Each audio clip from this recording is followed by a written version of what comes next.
Welcome Pisces to your year 2026 deep dive forecast. I'm going to share with you the big picture of the year ahead.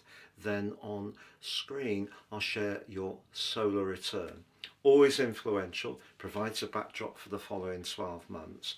I'm then going to go through the details as a summary to give you a clear picture of what to look forwards to this year, the opportunities, but also a realistic take on what could be some of the challenges. I'm astrologer Patrick Arundell. Thank you so much for joining me.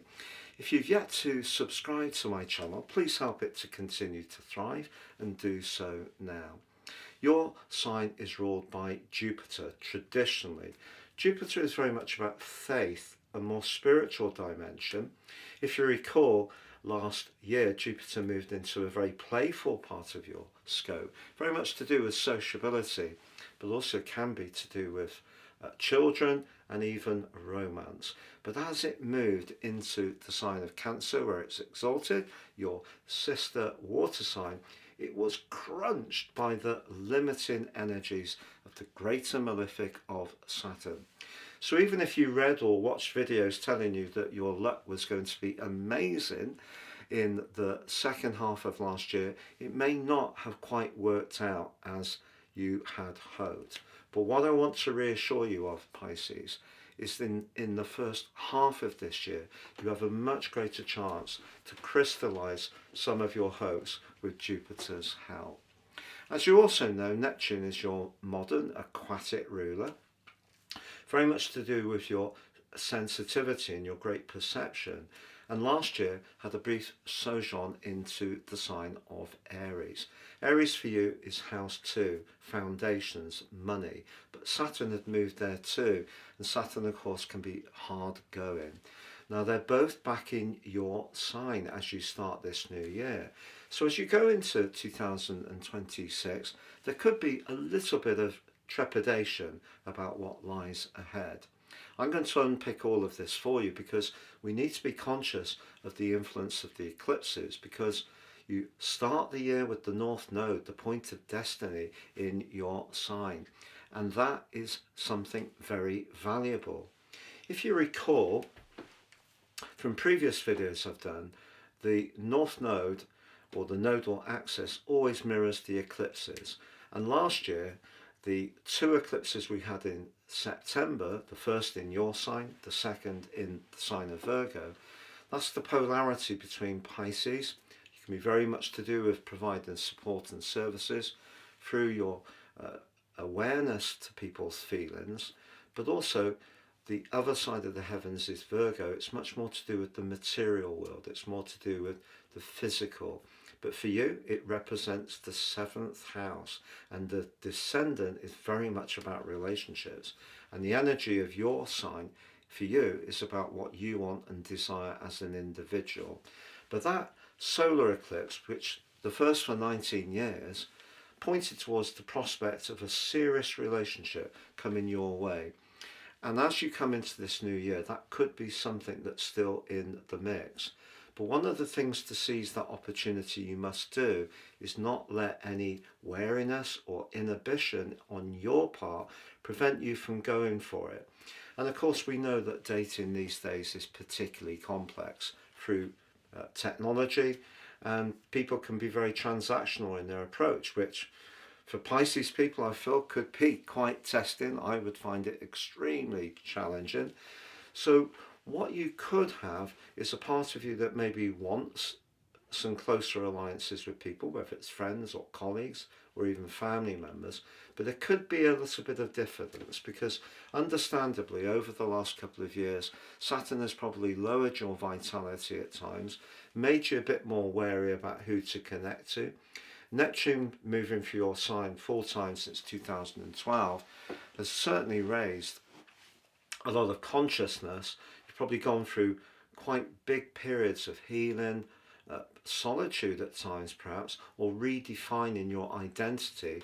But Saturn came along and perhaps pushed you to squeeze out from your life and choices things that were still not working, and that may have been certain friendships, because what you're wanting with the North Node, Saturn and Neptune in your sign is to feel validated as an individual.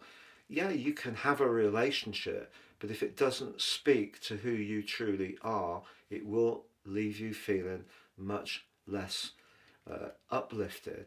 But I feel that Jupiter, where it was inhibited last year, is going to be much freer to assist you in the first 6 months of this year. So that's a great opportunity. The lessons you've learnt with Saturn, we always think of Saturn as being such a bad guy, and of course he is the greater malefic. But what do we learn from him? He's always teaching us a lesson. And the lesson may be to guard your individual qualities, your agency more carefully, not give away your time and space to people who are not worthy of you, but also use the energy you do have in a very productive and efficient way. In other words, letting go of some more periphery interest people that may have been part of your past existence. So as you go into this new year, you're wiser, and Neptune is still helping you to be in touch with your more perceptive energies, but they're both going to be moving. First of all, Neptune, end of January, middle of February, Saturn, and they move back to the sign of Aries. So over the next couple of years, Saturn in particular will ask some questions about your values, the foundations of your world, your everyday earnings. It's not necessarily going to be a walk in the park. Let's be truthful about that. But what you do have is that Saturn and Neptune, when they arrive in Aries, link back to Pluto in your 12th house. Pluto is about transformation. The more you release the things that no longer serve your greater good, that are buried deep in your subconscious, the more you can start to enjoy the foundations of your life as it is now. So all of this, the relationship potential, but also being conscious of what you will or will not accept. And I feel that you'll have a much higher threshold. You're wanting to put guardrails in to protect yourself, quite rightly. So if you do connect to anyone in a really meaningful way, I do think it needs to be someone who has an understanding of what makes you tick, perhaps not necessarily on your best day, or who can read how you feel without even having so much of a conversation.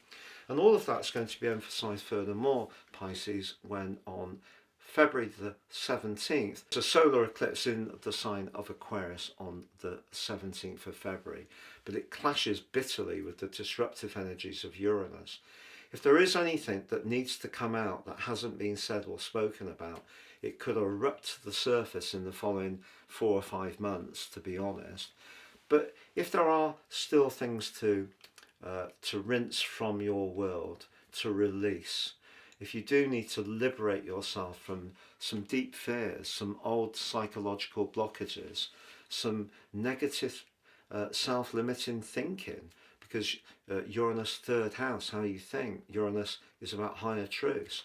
Pluto brings to the surface things that perhaps are a little bit awkward for us, perhaps parts of our nature that we don't even like very much, or someone could confront the way we are in a way that's quite unsettling. That's all part of the picture. But on the 3rd of March, you have another lunar eclipse, but this one is in the sign of Virgo again. Once more, an opportunity to bring healing into your relationship sector. Whether you want an intimate relationship or not is not really the issue. It's whether you feel comfortable being with others, or if that's something you want, whether it's joining your local book club, or it's going to a Tai Chi group, whether it's going to the gym, whether it's meeting up socially for a laugh. It's all depending on what you want. And I feel that that lunar eclipse does give you an opportunity, but again, it's asking you to push beyond some inner blockages that may be manifesting. But Jupiter's there supporting you, telling you that sometimes Jupiter in the 5th house is about being speculative. If we don't buy the proverbial lottery ticket, we can't win the draw. And these are all the energies that are competing at the start of this year. But I'm going to show you in your solar return that you do have a wonderful celestial bonus ball as you enter the year. But I need to tell you that there is going to be 3 Mercury retrogrades this year. in water signs, and the first of them starts with you from February the 26th through to March the 20th. Now, Mercury does not like being in Pisces. I've got to be honest with you. There may be something you want to start at that time that just never really seems to get going. It may feel like you're walking through a field of glue, but that doesn't mean to say you shouldn't persist. It just means your original plan may need to adapt. It might not go exactly as you hope. Now, there is a second Mercury retrograde in the joyful for you 5th house of Cancer from June the 29th to July the 23rd. If you're looking to date, meet up with people socially, there could be last minute changes of plan, but there can also be ability to rethink things in a more constructive way. The third of them is in Scorpio. Quite the theme, isn't it, this year? October the 24th to November the 13th. If you're travelling through those periods, the potential for snags is that much higher. But of course, water signs are about emotion. So communication this year is going to be a lot about emotion, but not exclusively so for you because of where Mercury is at the start of the year, but I'll get to that shortly. So Uranus then switches back into your 4th house at the end of April the 26th. It could be that over the next 7 years or so, you could change home. You may want to create more space, you may work from home, you may want to move altogether, downsize. If the kids have flown the nest, whatever it is, your home needs to be a place that provides more mental stimulation to you. But there could be some bumpy stuff if there are any family politics that have never really been resolved. What does happen, however, is that Jupiter moves into the practical 6th house for you at the end of June. The 6th house is about physical health and well-being and life routines. Jupiter is a very buoyant energy. This can be excellent for your health in the second half of the year, particularly if your physical vitality has been on the low side over recent years because of Saturn's occupation. And just switching back to Saturn and Neptune, remember when they move into your second house, old skills, old resources, things that you've put in place over a period of time can come back to you as Pluto connects positively to them both. But then Jupiter is also going to edge forwards, but as it does, the North Node in your sign at the present time, always in reverse, enters back into the sign of Aquarius for the first time in 18.7 years. But that's your psychological sector. That's going to be interesting for the next year and a half. It's going to tease into the open perhaps some things that may be rather tender, but it also reminds you that one of your great gifts is sensory. You know, we live in a world where that's dismissed. It's all about facts and figures in terms of the science, except the scientists keep saying, scientists now believe that their previous theory is no longer working. And that happens a lot. And yet science has all the power over perception. You're very perceptive. You can celebrate it in the second half of this year even more. But then we have a solar eclipse in Leo. The sun rules the sign of Leo. This is going to be really positive for your well-being. Jupiter's there as well, and Mercury. And I feel that this is going to give you a bit of a lift, particularly if you're someone who works in a job that's a lot of sacrifice, a lot of obligation, a lot of giving of yourself, which is often the case with Pisces people. Through the second half of the year, you may change your role and move to something more gratifying for you. Don't be surprised with Jupiter being a freedom-loving planet that you actually take up a job that doesn't actually have much responsibility for it. It's a bit easygoing, happy-go-lucky. You turn up, you do a good job, the people are nice, you get the money, and actually you could find that very lovely indeed. So some kind of part role that you can build around other parts of your life might really appeal to some Pisces people. If you're someone who's much more adhered to corporate success, well, that's not going to knock you off course. It's just asking you to be conscious. Are there some new practical skills you can add professionally, because that will help you to compete better in the latter part of this year. We then have the second of the two lunar eclipses of the year, and this one on the 28th of August is in your sign. It brings to an end, over the following 6 months, the whole cycle of the eclipse polarities between your sign and Virgo. This one could give you food for thought about relationships, but I think, it's all about finding the midpoint between being true to ourselves. We know that we have egos. We need to feel secure. We need to feel heard. We need to manifest our talents and individuality. If we're with people who celebrate our rich talents, that makes them people we want to spend time with. And therefore, if they're people who are interested in nurturing and encouraging, we're more likely to give that back. So what you're basically wanting this year, Pisces, is reciprocal relationships that may not exactly mirror your qualities, but give you a lot back, perhaps in a different way. And that can be very life enhancing for you, very uplifting indeed. Why not? Now, Venus does go into a retrograde on October the 3rd in the part of your scope to do with travel on higher truths, but it does invert back into shared resources. It's a 41-day event. Contractual matter may need a bit of care at that time. Saturn does go retrograde from July the 26th to December the 10th. You may find that your financial situation does tighten up a little bit at that time, to be honest. And you know about that third Mercury retrograde in the sign of Scorpio, October the 24th to November the 13th. So very, very important to really be attuned around contracts and travel to how things are going to play out. As the year comes to a close, I feel that you're going to be much more at ease with who you are. But just before I go into that, I want to share with you about my unique offer.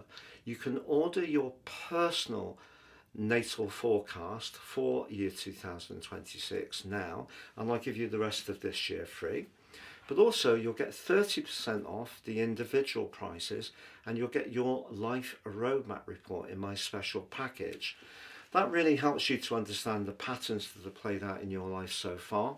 All of us. It's totally unique to each person. But understanding those patterns and matching them to the forecast will help you to make your moves in the new year much more shrewdly. But also in my special offer, you'll get your free general zodiac forecast for each of the 12 signs, but also your Chinese forecast, your Vedic forecast, and your love forecast too in my special booklets. Please see the link below for more. On the screen now, I'm showing your solar return. And one of the wonderful things about this solar return, although there may be some people who are going to be changing, coming in, going out of your life, look at the position of Venus and Mars. They're coalesced around the Sun in the most sociable part of your scope. There's going to be some very lovely connections this year, believe me. And if you are collaborating with people, that can be a big plus. What's more challenging is Mercury. I mentioned before that it's in water signs in its retrogrades, but it starts its year in detriment once more, but for you in your sector of career. If you work in an organisation which isn't great at acknowledging your dedication and hard work, I feel it could get you down a bit this year.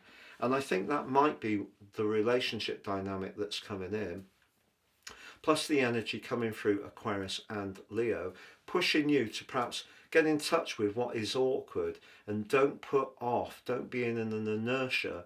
If you're not enjoying something, have the confidence to make a change.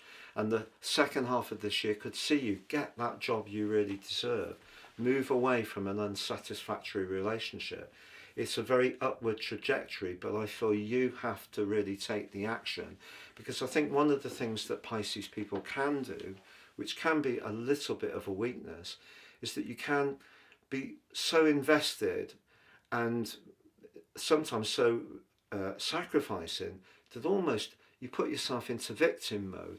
Don't be a victim. Take control. And I think those energies in Capricorn, which is a sign for you, which is very much about friendship, connections to others, it's saying have the confidence to step outside anything which isn't working, whether it is a bumpy romantic relationship, a friendship, a job that you don't really get much support, look to change. And Uranus does start this year in a very tense relationship with Mercury. If you don't change something, I think your nervous system will feel the effect of that. So sometimes in life we have to step outside our comfort zone and remember Jupiter is very strong for you in the first half of this year when it comes to taking on challenges, being bold and having confidence to do something different. And if you do, it could bring a significant breakthrough. If you'd like to work with me one-to-one, please check out my testimonials below. Please visit my website at patrickarundell.com. You can enjoy your free daily, weekly, monthly, yearly, general, love and Vedic horoscopes, my wonderful free card tarot, if I say so myself, or sign up for your free daily horoscope fired to your device each morning. Have a great year 2026, Pisces. All the best and goodbye.